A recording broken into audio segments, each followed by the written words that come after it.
Have you ever wondered what makes godly love so different from the love we often see portrayed in movies or feel in the heat of the moment? Emotional love, the kind that gives us butterflies, is exciting, but it can also be fleeting and conditional. Godly love, or agape love, is something much deeper, much more stable, and ultimately, much more fulfilling. Today, let's explore about 10 key differences between these two powerful forms of love. First, let's talk about the source.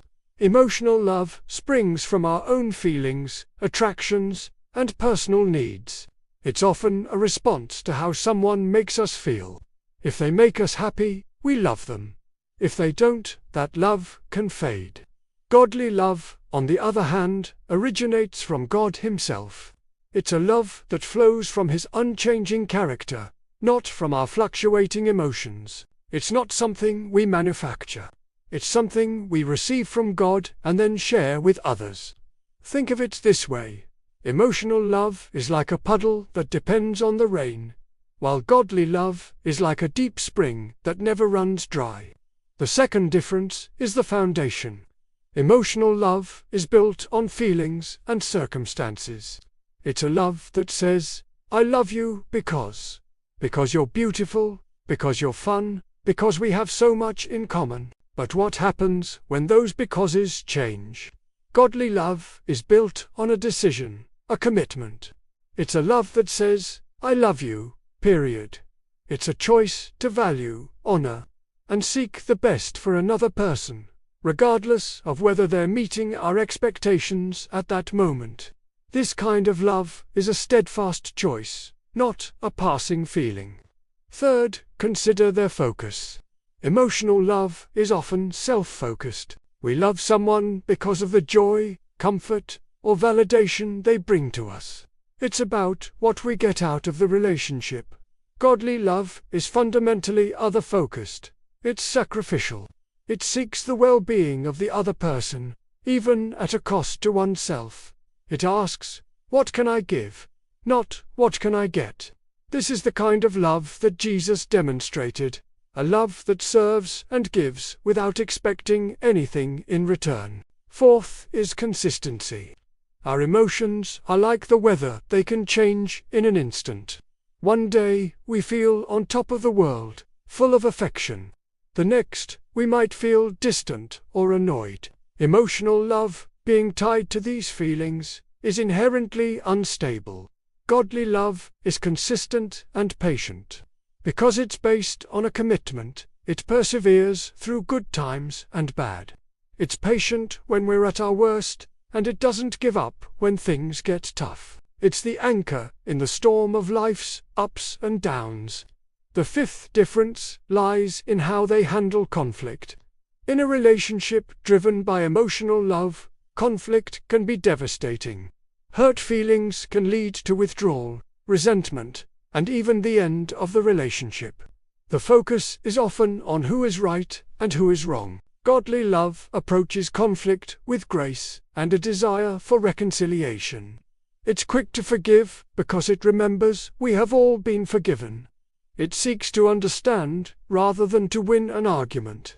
It prioritizes the health of the relationship over the need to be right. Let's move on to the sixth point. Conditions. Emotional love is almost always conditional. I will love you as long as you love me back. I will love you as long as you don't hurt me. The list goes on. Godly love is unconditional. It doesn't depend on the other person's performance or perfection. It loves the unlovable. It reaches out to those who have wronged us. This doesn't mean we accept harmful behavior, but it does mean the core value and love for the person remain, even when we have to set healthy boundaries. Seventh, let's look at their expression. Emotional love often expresses itself through grand, romantic gestures, passionate words, and physical affection. These are wonderful things, but they are not the whole picture. Godly love is often expressed in quieter, more practical ways.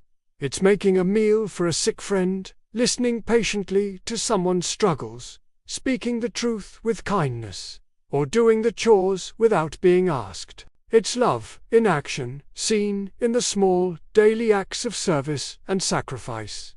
Our 8th point is perspective. Emotional love has a short-term perspective. It's focused on the here and now, the immediate pleasure and happiness of the relationship. It can be easily discouraged by future uncertainties or present difficulties. Godly love has an eternal perspective. It understands that relationships are not just for our temporary happiness, but are also opportunities for growth, refinement, and pointing each other toward something greater.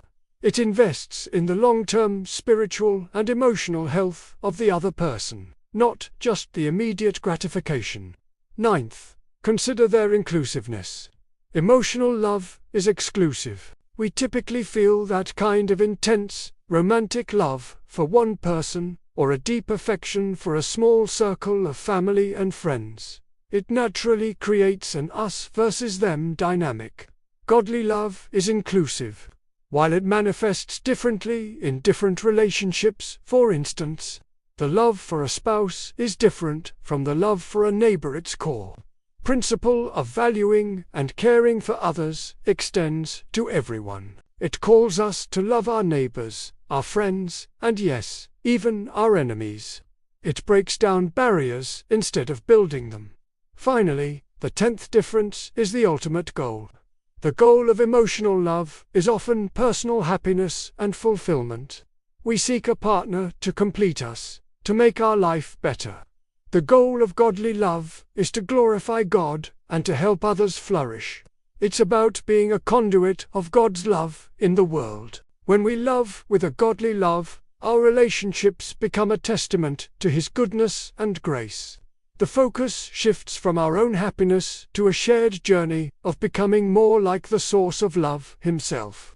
So, to recap, godly love differs from emotional love in its source, foundation, focus, consistency, approach to conflict, conditions, expression, perspective, inclusiveness, and its ultimate goal. Understanding these differences isn't about dismissing emotional love. Those feelings are a gift. But they are an incomplete picture. The real magic happens when our emotional love is grounded in and guided by the principles of godly love. When our feelings are supported by a steadfast commitment, a selfless focus, and an unconditional acceptance. That's when we can build relationships that are not only thrilling, but also lasting and truly life-giving. It's a love that weathers any storm and reflects a light far greater than our own. Thank you so much for joining me today to explore this important topic.